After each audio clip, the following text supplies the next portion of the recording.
It isn't uncommon to stumble upon marriage problems after having a baby, since certain factors come into play, creating a rift between married couples.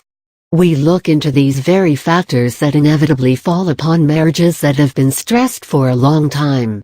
I came across this guy in a wedding being our first encounter, who later that day opened up about how he was trapped in a marriage that he had no choice but to stay stuck in. Even if the words hadn't come out that way, it was written all over his face, and in the dejected way he'd shrug his shoulders. They were best friends for years, who'd seen a lot together through good times and bad, and it seemed like the next thing to do. So why get married if you aren't 100% sure about what you're getting yourself into? Many men and women are sure that marriage is what they need, with most of them clueless about the struggles they're about to face. It involves compromise, and above all, understanding about what it is the two have to face in order to play their individual roles out properly. Both men and women need their space, and a lot of things can wedge themselves in between, to test trust and overall patience in their bond. If one minor hurdle can't be resolved, then a marriage that lasts forever doesn't seem like a possibility. Marriage problems after having a baby is something you can expect in a marriage, since mothers tend to go through a lot right after pregnancy. Her husband needs to be understanding and considerate when it comes to her feelings and what she's going through. Let's find out what the common marital problems are, besides when a baby is born. Signs of problems within a marriage.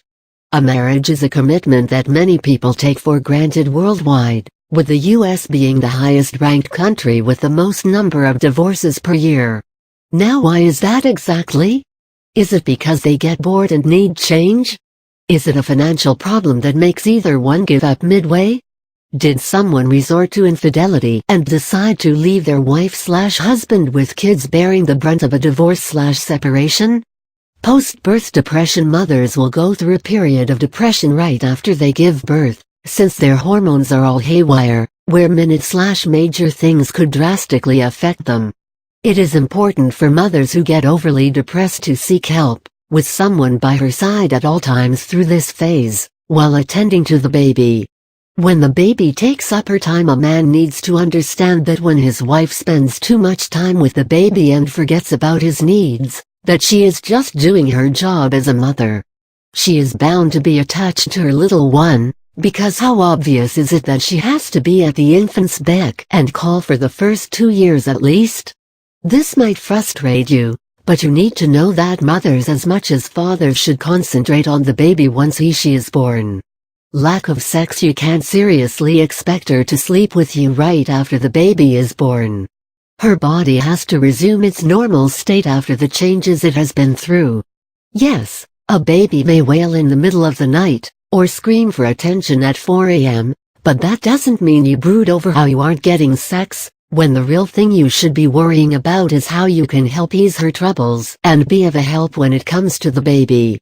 A woman in time has to know that her man needs her, and that she can't force upon him a sexless marriage. Women need to give men the time of day as well, even if things get rough with work and the baby. Take time out to spend some quality time with him, if he shows signs of stress. Common marriage issues. There are some major red flags that shoot up every time a sign comes to the fore, and you conveniently ignore them or see these as something that shouldn't be taken too seriously. So what are the signs that hint at a marriage being on the verge of a split? How can you tell if it's on the rocks? A match not made in heaven. Yesterday you were a happy couple, with no troubles or problems to rock your boat. Now suddenly you complain to your friends and close family that you feel smothered, frustrated, angry, upset, and just plain old fed up with the unhappy marriage you're trapped in. So what now? Divorce? I don't see how people pressure their partners into signing a prenuptial agreement, so that if something should take place to separate the two, there's money and assets that you will get. That is why when women marry for money, men are in a pickle from the second they say, "I do." Don't snicker in agreement. Men sometimes find themselves happily involved with women who are naive and have the money, where men are the complete opposite and know how to play their cards right. No compatibility in a marriage anymore is a sad scenario that falls upon a couple that once found things perfect in one another, and now can't stand to be in the same room with each other. Silent problems another fix married couples get into is when there is lack of communication in a marriage.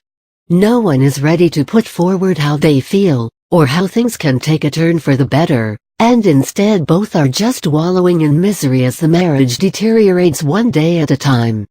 Talk out your problems and voice your concerns. What's wrong with us? How can we change our situation? How do we revamp our lives to make it less excruciating? How can we spend more time and not let the kids ruin us? Time? How do we manage to pay the bills without running into debt? How to settle our arguments without one of us slamming the door as we exit the conversation? You have to sit down and talk these things out, because without doing so, you're just looking for an excuse to pack your bags and leave, with unresolved issues hanging midair.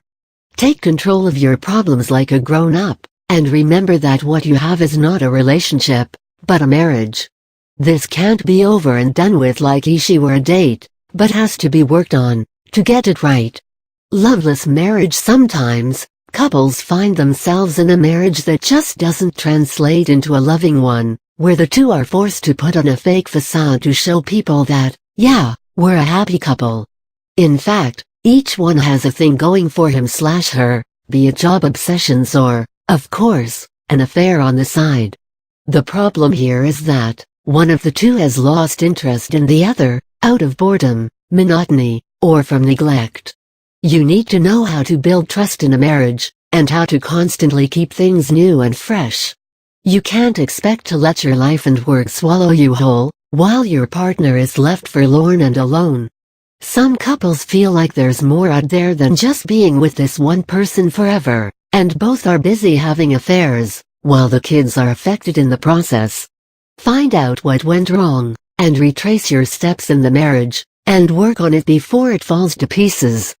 Coping with infidelity and divorce can help you get through this time, should it ever boil down to that. It would help you greatly if you were to seek marriage counseling, and fix what you can before it all blows up in your face. Abuse. It's sad when couples are put into such a situation where abuse forms a part of an everyday agenda. Be it physical, mental, emotional, verbal, or substance abuse, both are affected by the constant attacks, and want to get out before either one loses his or her mind. I sympathize with women and men alike who have to put up with abuse from each other, and have kids to deal with at the same time.